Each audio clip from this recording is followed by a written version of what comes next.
Now joining us, a great friend of Outsiders, Federal MP, Craig Kelly. Craig, good morning, Rowan. Good morning. Welcome to Great to be here with you. Good to see you. Now, your Parliament has finished and wrapped up, so you've got straight back to your #1 job, which is coming up with good ideas for the Outsiders show. Very good. So thank you very much for your hard work and your detailed, forensic looking at the speech. Today we're going to look at the speech of this Guterres bloke. Tell us about that's right. Guterres. We've had the recent UN climate conference over there in Madrid. You mentioned 27,000 delegates from around the world jetting in to lecture us all on how we shouldn't fly and travel. But Guterres is the UN Secretary-General. Now, this guy is a former Portuguese Prime Minister, a lifelong socialist that now is in charge of the UN. Now, he made a speech that actually opened this conference up that just contained so many falsehoods, so many incorrect statements. I don't know whether you can call them lies or not, but they are simply saying things that are not true and they should be called out.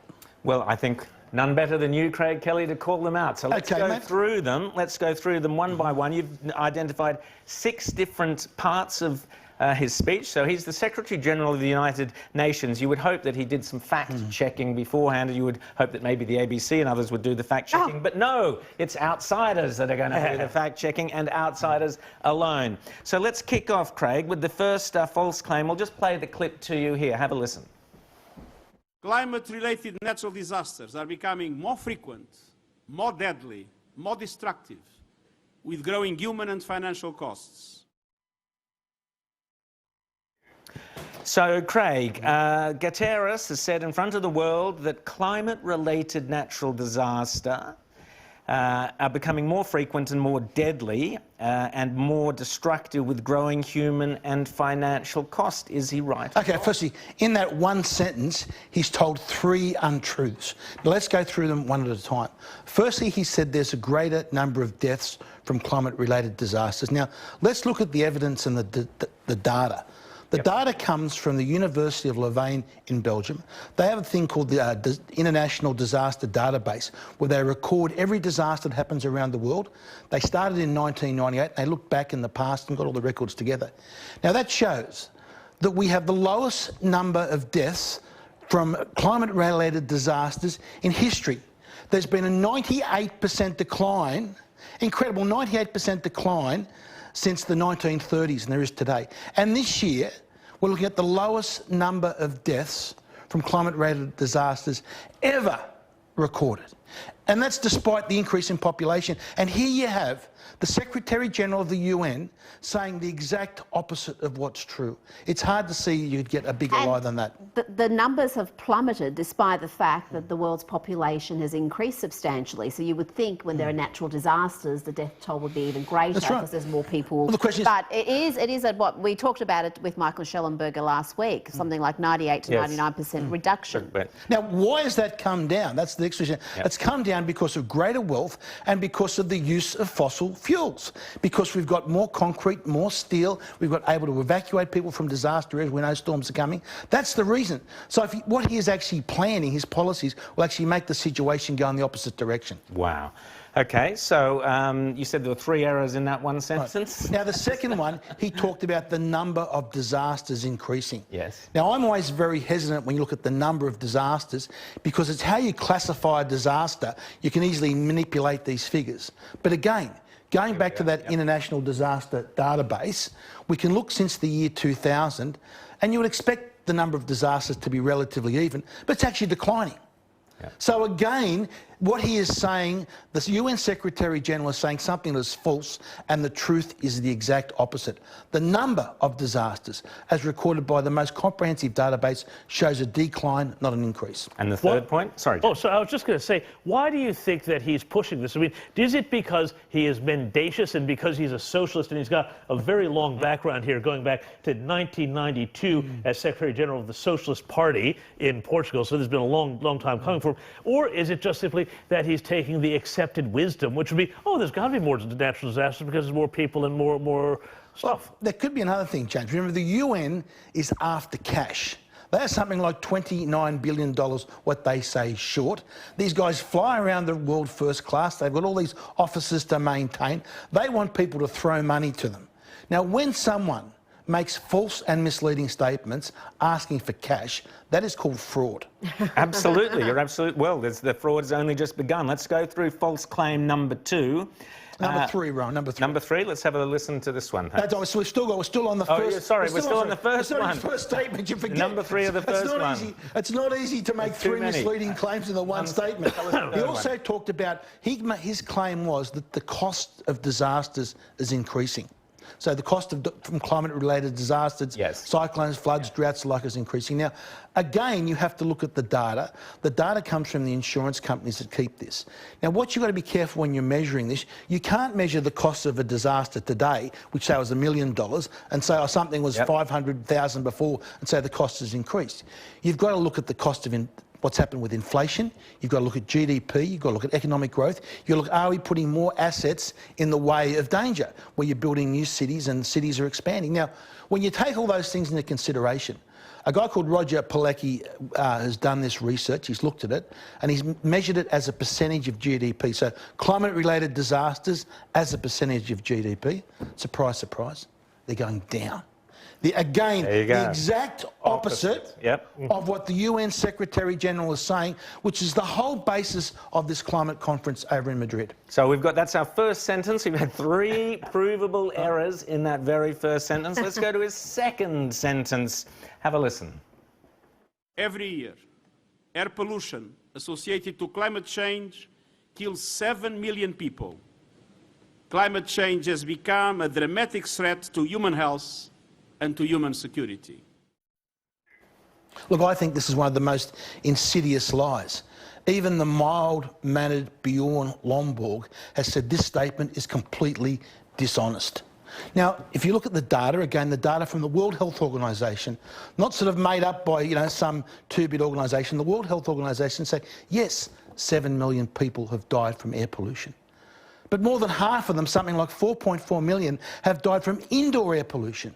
These are people that don't have baseload electricity connected to their homes, and they cook and they heat their homes burning renewables of dung, crop waste and wood. That's 4.3 million deaths annually. Now, when he makes that false statement and implies this is all climate related, the danger he does, that he traps those people in poverty, he denies them from having the opportunity to get connected to baseload power, and that results in millions of deaths. He's condemning them to death. That's why this statement needs to be called out, not only because it's wrong, because it leads to millions of people dying every year. Wow. I mean, that is serious. What I don't understand is why don't we have anybody in the media who has got the guts to to call out these nonsense? Because we've seen this speech reported uncritically in all media outlets, and I can be sure that Paul Barry is not going to be fact-checking. Monday, you watch. Let's go on. We've got lots more. False claim number 3. Have a listen. Number 4, up to We simply have to stop digging and drilling and take advantage of the vast possibilities offered by renewable energy and nature-based solutions. Really? Does this guy think wind turbines and solar panels are made by the fairies? You've got to dig and you've got to drill to get the raw materials to build solar panels and wind turbines and big batteries. A wind turbine, one wind turbine alone, you need 220 tonnes, not 220 kilos, 220 tonnes of coking coal to produce one wind turbine. Wow. You need petrochemicals to make the resin turbine blades. You need the machine oil to run the gearbox. You need boron. You need a whole lot of other rare earth minerals that you need to dig up. Then you've got your cobalt that you need for your batteries.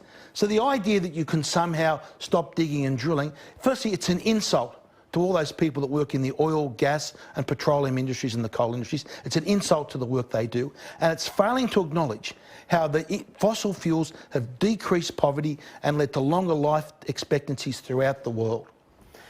Tell us about the oceans. Tell us about his claim about the oceans. One of his other great claims, this Guterres, UN Secretary-General, is all the oceans, the sea levels are rising, we're all going to drown. Now, again, the peer-reviewed science shows that the islands that Guterres went to and pretended and told them that they were all going to drown underwater shows they're actually increasing in size.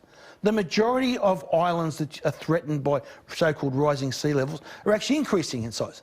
And the latest peer-reviewed science, Professor Kench from the University of Auckland has said these islands will be suitable for habitation for the next century and onwards. Wow. Yes. That's the peer So they're reviewed standing science. with a hand out for cash, saying, give us some cash, give us some cash. We've got all the lovies running around in tears, thinking that the islands are sinking. Have a look at Bondi Beach here, Craig. I think this is one of your happy snaps of Bondi Beach. Yeah, perhaps the other week we had all the crazy climate protesters out at Bondi Extinction Beach. Rebellion. But if you look at the photographs through Bondi Beach, taken in exactly the same place, going back to the 1980s, going back to 1910, even going back to the 1880s. I think there's one coming up in the 1880s. You can see Bondi Beach undeveloped. There's no change in the sea level. And for those that say, it's trick photography, just go around and look at the tide gauge at Fort Denison around the corner. And that tide gauge shows there's been only a minuscule increase over the past century. And in fact, today, the sea levels are lower than what they were many times in the past, according to the tide gauges at Fort Denison. And there's a report, James, that the Maldives are building 5 new resorts and airports or something or other, which technically should be underwater. That's right. Because we were told, guaranteed. Here we have a great picture. This resort is a brand new resort opened in the Maldives this week.